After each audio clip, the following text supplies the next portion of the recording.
I always think of the New 52 Red Lanterns series as being split into two parts, the first half written by Peter Milligan and the second half by Charles Soule.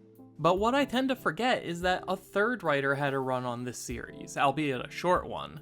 The final 3 issues of the Red Lanterns ongoing series were written by Landry Q. Walker, and tell a strange little story that attempts to bring some closure to this phase of Guy Gardner's life.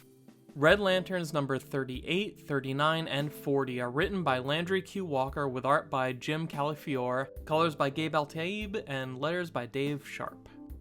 Guy Gardner and his Red Lantern Corps won the war against Atrocitus and his Cult of Rage, but it came at a heavy price. When Atrocitus attacked the Earth, he left behind trace amounts of his power, pure rage energy that was free to run wild. That power latched on to people who were left terrified and angry by the attack, people whose homes and jobs were destroyed, whose friends and loved ones died. It amplified their emotions, and the rage quickly began to spread like a plague. By the time Guy Gardner returned to Earth, he had lost many friends and teammates in the struggle against Atrocitus, all of whom died as heroes. He feels guilty for being the one to survive, and believes himself to be responsible for all of this misery and death. After all, Atrocitus only attacked Earth to get revenge on Guy. Revenge for Guy Gardner suddenly showing up one day and stealing control of the Red Lantern Corps away from Atrocitus. It seemed like a good idea at the time. The Red Lanterns were a wild, unstable, powerful force that the Green Lanterns wanted to tame. So Guy defeated their leader and took his place. And now thousands of humans who had nothing to do with any of it are suffering, with thousands more already dead. But when Guy tries to investigate the infection, he discovers something strange. Every time he reaches out with his ring to scan the mind of an infected person, he always finds the exact same memories. It's as if they all share a hive mind, which shouldn't be possible. Guy can't understand what's happening, but he clearly sees how fast it's spreading. He has to do something right now before this can become more widespread, but he doesn't know how to help these people. And at this point, he doesn't really believe in his ability to help anyone without losing more lives in the process. Mentally and emotionally, Guy Gardner is at an extremely low point, and the only way he can think of to keep the world from burning down is by creating a firebreak, by giving all of the infected something to focus their rage on. So he throws himself to the crowd. They see the symbol on his chest, the same symbol worn by Atrocitus, the monster who destroyed their lives, and they take it all out on Guy. And the harder they rage, the hotter they get, until finally they all burn up from the inside out. And Guy Gardner is left stewing in misery and nihilism. And this clearly wasn't the best way to handle the situation. Guy didn't even attempt any sort of non-lethal containment. But the main theme of this run is Guy grappling with an extreme loss of hope in the wake of large-scale tragedy. After that, Guy starts wandering aimlessly across America, drawn to pockets of intense rage. He arrives in a small town and discovers a crowd of people staring at what appears to be a perfectly healthy baby sitting on top of a bloody corpse. And as soon as Guy picks him up, a huge red monster appears. Guy recognizes it immediately. This is what he felt inside all of those people. The reason they all had the same memories, the thing that connected them, was this. And now it had attached itself to an innocent baby, orphaned during Atrocitus' invasion. Guy fights back, but something's wrong. His powers are weak. He isn't angry. This thing, this entity, is using the baby's emotions as a conduit, absorbing the rage out of anyone who touches the baby, exploiting our natural instinct to protect our young as a way for it to gather strength. The townspeople think this monster is part of the baby, whose name is Danton, by the way, but Guy knows better. He knows this is a parasite using the kid as a host, and he has an idea of how to drive it out. Guy corners the creature and baby Danton in what's left of the kid's family home, and the entity doubles down on his trick by fully possessing Danton and using his body to attack Guy.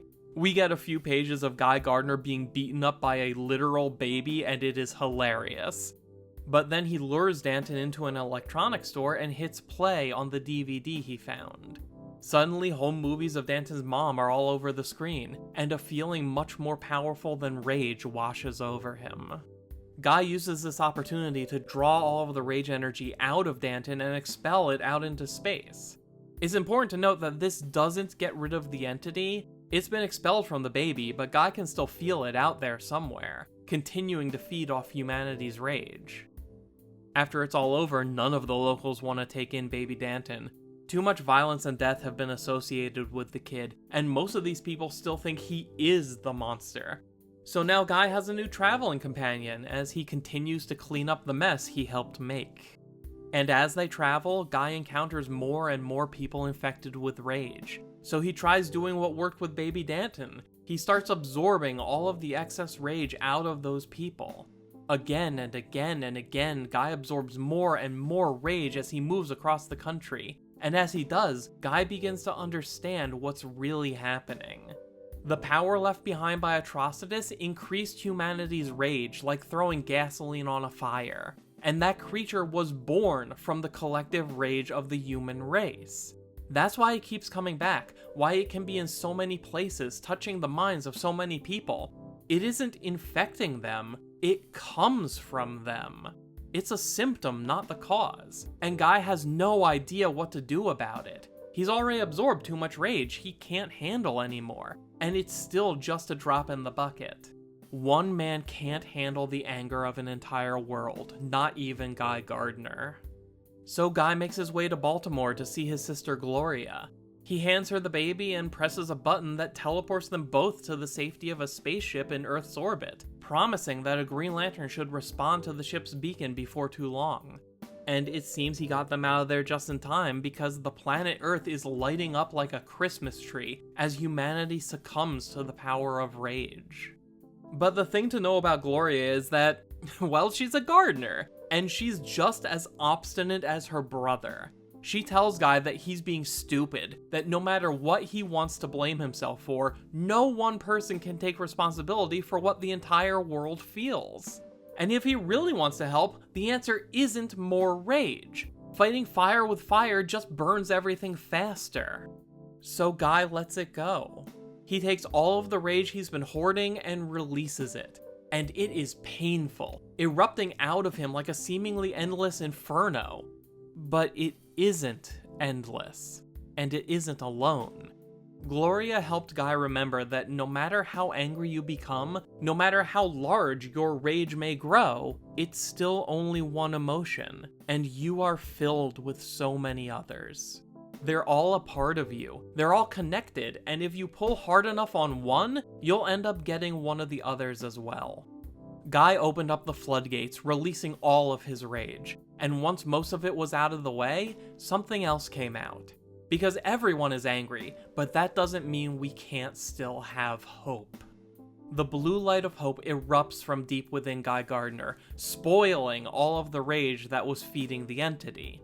They don't say it directly, but the implication here is that the entity is dead now, which makes sense since it was established a long time ago that the power of hope can extinguish the power of rage. Which is why it also makes sense that this sudden eruption of hope causes Guy's Red Lantern ring to fall off his finger and land on the ground, steam pouring off of it like something that's been running way too hot for way too long. And in case that was too subtle of a sign that Guy's days as a Red Lantern are over, the next time we see him, he's clean-shaven with a haircut and wearing green. In the end, Guy and Gloria don't know what to make of all this, but Guy isn't really bothered by it. All that matters to him is that he does the best he can to help people in need, no matter what color ring he happens to be wearing at the time. Now he and baby Danton are going to keep traveling, roaming the country until life sets them on a new course. Because ring or no ring, somebody out there needs help, and Guy Gardner wouldn't be much of a hero if he just sat around taking it easy. If I had one nitpick about this arc, it's that I think it leans too hard into extremes. The beginning of this story was so incredibly dark and depressing, and yet by the very end of the story, Guy is so full of hope that it washes over the entire planet and kills a rage entity. Though to be fair, by this point they had already published a Red Lantern's one-shot depicting a possible future where Guy becomes a Blue Lantern, so I guess you could take the ending of this story as a sign of where he might end up someday. Now, we need to talk about the fact that this story is surprisingly similar to another story from around this time titled Rage Planet, which is the first 6-issue arc of the ongoing Green Lanterns series starring Simon Baz and Jessica Cruz. In it, Atrocitus led a Red Lantern invasion of Earth with the intention of amplifying humanity's rage and using it to grow a new rage entity. Sound familiar? This final Red Lanterns arc came out in early 2015, while the Rage Planet arc of Green Lanterns didn't start until the middle of 2016. It's kind of unbelievable that the writers of 2 different Lantern books would come up with almost the exact same idea at close to the same time. I'm not willing to say anyone directly copied off of anyone else, but I do think an editor should have caught this. Though, credit where it's due, the story told in Green Lanterns serves a completely different purpose than this Red Lanterns arc, and the 2 stories end up feeling totally different despite everything they have in common. So that's the Red Lanterns run of Landry Q. Walker, a very brief yet important moment in Guy Gardner's journey. Now I want to hear your thoughts. Do you wish this creative team got to stick around longer? What do you think about the concept of humanity's rage accidentally birthing a new entity? Is this story a good ending to Guy Gardner's time as a Red Lantern? Tell me all about it in the comment section down below, subscribe to the channel if you haven't already, and follow Mosaic Comics on Blue Sky. I'll be back with more videos before you know it, so until then, thank you for taking the time to watch. My name is Dan, we'll talk again soon.